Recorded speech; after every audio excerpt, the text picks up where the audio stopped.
సీతాకాంత్ అయితే తనకి మనసు బాగోక అలా ఒంటరిగా రోడ్డుపై నడుచుకుని వెళ్తూ ఉంటాడు. అలా సీతాకాంత్ వెనకే రామలక్ష్మి కూడా నడుచుకుని వస్తుంది. ఇక రావడం చూసి సీతాకాంత్ వెనక్కి తిరిగి చూస్తాడు. చూడగానే రామలక్ష్మి అయితే ఆకాశం వైపు చూస్తుంది. ఏంటి, ఎందుకు నువ్వు నాతో రావాలనుకుంటున్నావు? నువ్వు నాతో పాటు వచ్చావంటే మర్యాదగా ఉండదు అని చెప్పి అంటూ ఉంటాడు.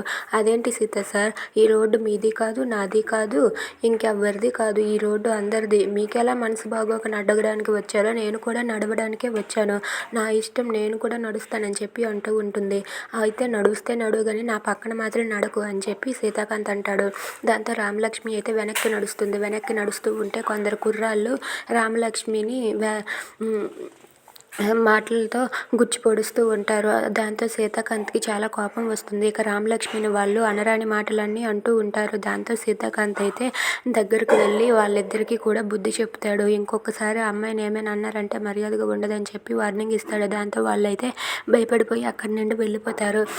దాంతో రామలక్ష్మి అయితే, హే భగవాన్, ఏ భార్యకి ఇలాంటి కష్టం రాకూడదు. భర్త వెనక నుండి నడిస్తే ఇలా వేరే వాళ్ళు హేళన చేస్తే ఎలా ఉంటుందో చూశారు కదా భగవంతుడా అని చెప్పి అంటూ ఉంటుంది. దాంతో సీతాకాంత్ అయితే మౌనంగా ఉండి చూస్తూ ఉంటాడు. Please subscribe.